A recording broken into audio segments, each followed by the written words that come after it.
coucou, on est parti pour la correction de votre DM. Alors, j'ai commencé à corriger, pour l'instant c'est pas trop mal.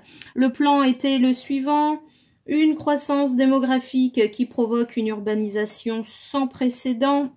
Ensuite, des conséquences socio-spatiales et environnementales majeures. Et enfin, par rapport au document, des solutions et des raisons d'espérer. Donc un plan en 3 parties. Alors, ce que je constate pour l'instant, j'ai pas terminé de corriger, c'est que en général, vous passez directement à la question de l'urbanisation croissante et exponentielle. Ok, je surligne n'importe comment. Ne pas oublier de commencer par expliquer qu'on a là un pôle démographique qui croît encore. Donc dans certains pays, vous avez dans le document 2 des chiffres qui vous sont donnés. Par exemple, 1,3 milliard de personnes en Chine. Et on a besoin de comprendre la croissance démographique pour comprendre qu'il y a un phénomène d'exode rural qui alimente l'urbanisation. Dans les premières copies que j'ai lues, souvent vous passez directement au stade de l'urbanisation. D'accord? Le principe, donc, je vous le rappelle à chaque fois, on part des documents pour l'urbanisation. Ici, document 1, je cite, un tsunami de population. Parfois, vous continuez encore à citer, à paraphraser plutôt sans citer.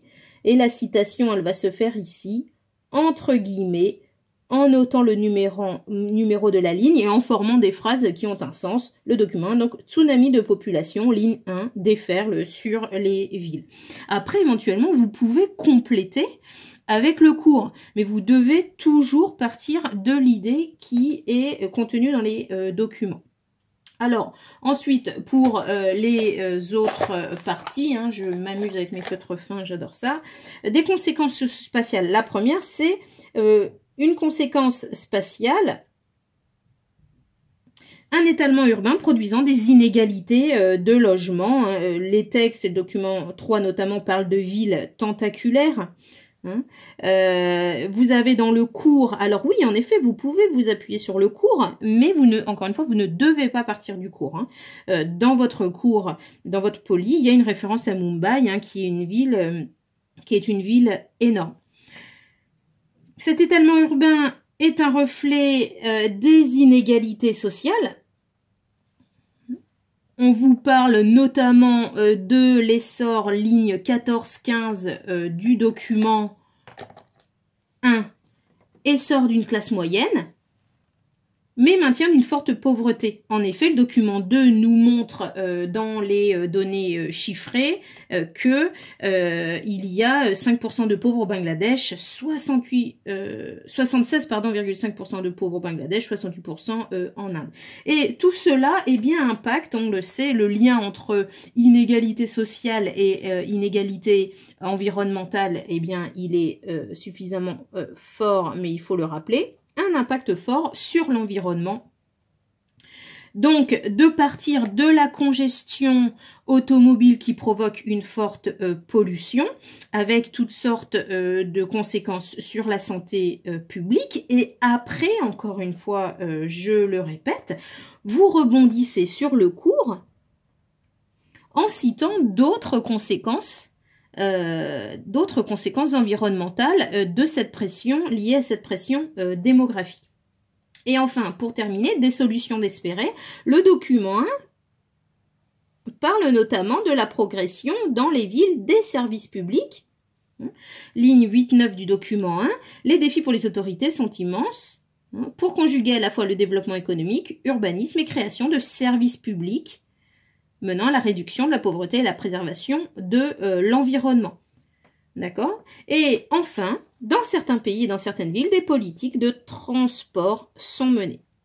Et donc, les transports, c'est extrêmement important, même si ça peut paraître barbant. Pourquoi? Parce que ça va faire réduire le trafic automobile, ça va avoir un impact sur la réduction de la population, ça permet d'améliorer la mobilité des populations qui peuvent notamment accéder plus facilement au travail. Donc du coup, agir sur les mobilités, sur les transports et densifier les réseaux de transport dans une ville comme Hanoï, c'est un élément de développement qui peut profiter aux plus pauvres et avoir donc une répercussion positive. D'accord? N'oubliez pas donc pour l'introduction, je vous rappelle les 3 temps, les 4 temps même, hein. Une accroche, puis une présentation des documents, petite réflexion. Le document 2 hein, est basé sur des données issues de la Banque mondiale. C'est pas un tableau qui a été créé par la Banque mondiale, mais il y a les auteurs du manuel qui ont créé ce tableau en allant regarder dans des rapports notamment de la Banque mondiale. Et puis donc il faut noter et présenter tous les documents, puis on pose une problématique, puis on annonce le plan. À chacune de ces 4 étapes, on va à la ligne. Pourquoi? Parce que sinon on a 15 à 20 lignes qui sont comme ça tout d'un bloc et qui sont absolument indigestes. Pour la conclusion, 2 principes pour l'analyse de documents. Vous retournez lire votre problématique, vous y répondez rapidement en 3-4 lignes et puis après vous vous penchez, ça vous l'oubliez de manière quasiment systématique, sur l'intérêt et surtout les limites du ou des documents. Voilà.